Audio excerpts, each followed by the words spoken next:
आप एक ऐसी दुनिया में खड़े हैं जहां चारों तरफ सिर्फ बर्फ ही बर्फ है। हवा इतनी ठंडी है कि सांस लेते ही फेफड़े जमने लगे। धरती सख्त बर्फ से ढकी है, पेड़ सफेद चादर के नीचे दबे हैं और आसमान धुंध और तूफानी बादलों से भरा हुआ है। अचानक दूर कहीं एक गूंजती हुई आवाज सुनाई देती है। धीरे धीरे उस सफेद धुंध के बीच एक विशाल साया उभरता है। हर कदम के साथ धरती हल्की सी कांपती है। उसकी लंबी मुड़ी हुई दांत बर्फ को चीरते हुए आगे बढ़ते हैं। उसके शरीर से उठती भाप ठंडी हवा में घुल जाती है और उसकी आंखों में एक अजीब सा आत्मविश्वास, एक जंगली शांति। ये कोई साधारण जानवर नहीं है, यह है मैमथ, एक ऐसा जीव जो इस जमी हुई दुनिया का राजा था। लेकिन इतना शक्तिशाली होने के बावजूद एक दिन ये विशाल जीव हमेशा के लिए गायब हो गया। कोई युद्ध नहीं, कोई चेतावनी नहीं, बस खामोशी। आखिर क्या हुआ था मैमथ्स के साथ?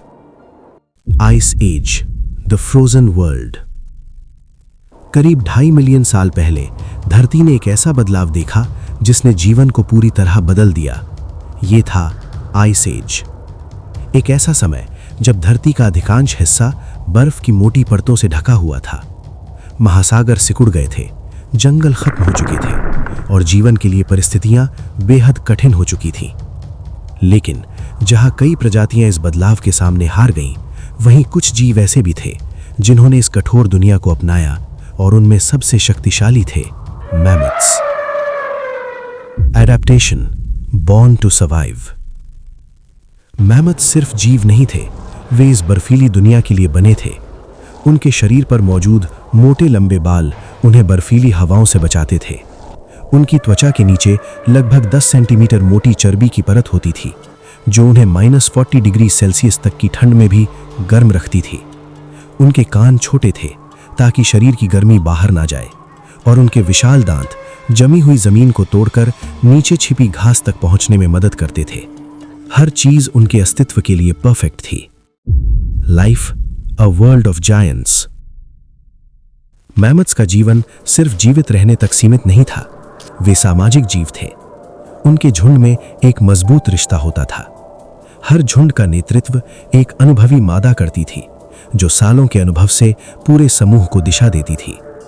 बच्चों को बीच में रखा जाता था ताकि वे सुरक्षित रहें, और जब कोई खतरा आता तो पूरा झुंड एक साथ खड़ा हो जाता। उनकी आवाजें इतनी गहरी और भारी होती थीं कि कई किलोमीटर दूर तक सुनाई देती थीं। ये सिर्फ एक झुंड नहीं था, ये एक परिवार था। Changing earth, the silent threat. लेकिन धरती हमेशा एक जैसी नहीं रहती। लगभग 12,000 साल पहले आइस एज धीरे धीरे खत्म होने लगा। तापमान बढ़ने लगा, बर्फ पिघलने लगी और धीरे धीरे दुनिया का नक्शा बदलने लगा। जहां पहले घास के विशाल मैदान थे, वहां अब जंगल उगने लगे, जिससे मैमथ्स का भोजन कम होने लगा। लेकिन यह सिर्फ शुरुआत थी। Humans, the turning point. उसी समय धरती पर एक और बदलाव हो रहा था।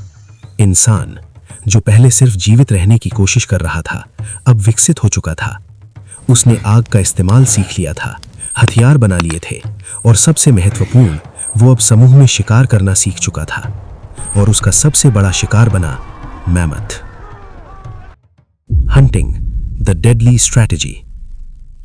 इंसान सीधे हमला नहीं करता था, वो योजना बनाता था।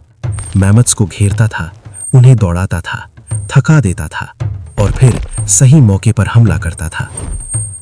एक मैमथ का शिकार पूरे समूह के लिए कई दिनों का भोजन बन सकता था, और धीरे धीरे ये शिकार बढ़ता गया। Decline, the slow and. समय के साथ मैमथ्स की संख्या कम होने लगी। उनके झुंड छोटे होते गए, बच्चों का जन्म कम होने लगा, और जो बचे वो भी कमजोर होते गए। ये एक धीमी मौत थी, एक ऐसा अंत जो सालों तक चलता रहा। Frozen bodies, time capsule. आज भी साइबेरिया की बर्फ में मैमथ्स के शरीर मिलते हैं। कुछ इतने सुरक्षित है कि उनके बाल, यहां तक कि मांस भी सही सलामत है, जैसे समय ने उन्हें छुआ ही नहीं।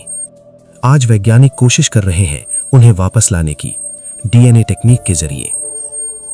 लेकिन अगर वे वापस आते हैं तो क्या हम उन्हें सुरक्षित रख पाएंगे या फिर हम वही गलती दोहराएंगे? मैमथ्स की कहानी सिर्फ एक प्रजाति की कहानी नहीं है, ये एक चेतावनी है कि समय और प्रकृति किसी का इंतजार नहीं करते।